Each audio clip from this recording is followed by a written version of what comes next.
ಭಾಷಣ ನೀವು ಕೇಳಿದ್ರಿ. ಆ ಭಾಷಣ ನಾವು ಕೇಳಿದಾಗ ಸಹಜವಾಗಿ ಸಾದಿಕ್ ಅವ್ರ ಮನೆಯಲ್ಲಿ ಒಂದು ಯಾವುದೋ ಒಂದು ಗುಮಾಸ್ತು ಯಾವುದೋ ಕೆಲಸಕ್ಕೆ ತಾನೇನಪ್ಪ ಅನ್ನುವಂಗೆ ಮಾತಾಡೋದು ಗಮನಿಸಿದಾಗ ಸಹಜವಾಗಿ ಈ ದೇಶದ ವ್ಯವಸ್ಥೆ ಗೊತ್ತದ ಹೆಂಗಂತೇಳಿ ಶ್ರೀಮಂತರ ಮಗ ಶ್ರೀಮಂತನಾಗೋದು ಹೋಗೋದು, ಅವ್ರ ಮನ್ಯಾಗ ರಾಜ ಇದ್ರೆ ರಾಜನ ಮಗ ರಾಜನಾಗೋದು, ಇವು ಇನ್ನೂ ನಮ್ಮಲ್ಲಿ ಉಳಿದಿದ್ದಾವೆ ಅಂತೇಳಿ ಸ್ಪಷ್ಟ ಆಗ್ತದೆ.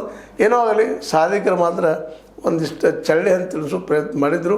ಅದರ ಕೊನೆ ಕ್ಷಣದಲ್ಲಿ ಏನೋ ಒಟ್ಟು ಹೈಕಮಾಂಡದಾಗಿರ್ಬೋದು, ಹೊತ್ತು ಮುಖ್ಯವಾಗಿ ಸಿ ಎಂ ಸಿದ್ದರಾಮಯ್ಯನವರು ಈ ಮುಸ್ಲಿಮರ ಸಲುವಾಗಿ ಪಾಪ ತಾವು ಮುಸಲ್ಮಾನರನ್ನು ಸಿದ್ದರಾಮಯ್ಯನಿಗೆ ಒಳಗಾಗಿದ್ದು ಮಾಡಿದ್ದು ಇವೆಲ್ಲನೂ ಗಮನದಲ್ಲಿಟ್ಟುಕೊಂಡು ಒಬ್ಬ ಮುಸ್ಲಿಂ ಸಮುದಾಯ ಪರ ಒಂದು ಒಳ್ಳೆಯ ಮನಸ್ಸನ್ನು ಇದ್ದಂಥ ಸಿದ್ದರಾಮಯ್ಯರ ಮಾತಿಗೆ ಬೆಲೆ ಕೊಟ್ಟು ನಮ್ಮ ಸಾದಿಕ್ ಪೈಲ್ವಾನರು ಚುನಾವಣಾ ಕಣದಿಂದ ಹಿಂದೆ ಸರಿದ್ದಾರೆ.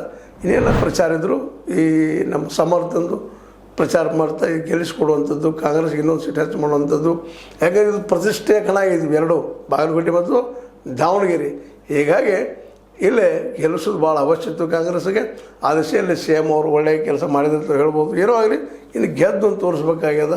ಅದಕ್ಕೆ ಪೈಲ್ವಾನ್ ಎಷ್ಟು ಮಟ್ಟಿಗೆ ಸಹಾಯ ಸಹಕಾರ ಮಾಡ್ತಾರೆ ನೋಡ್ಬೇಕು. ಆದ್ರೆ ಒಂದಂತಿ ನಿಜ, ಇದರಿಂದ ಒಂದಿಷ್ಟು ಬೂಸ್ಟ್ ಶಕ್ತಿ ಬಂದಂಗೆ ಆಗ್ಯದ ನಮ್ಮ ಎಸ್ ಮಲ್ಲಿಕಾರ್ಜುನ ಅವರಿಗೆ ಮತ್ತು ಕಾಂಗ್ರೆಸ್ಗೆ.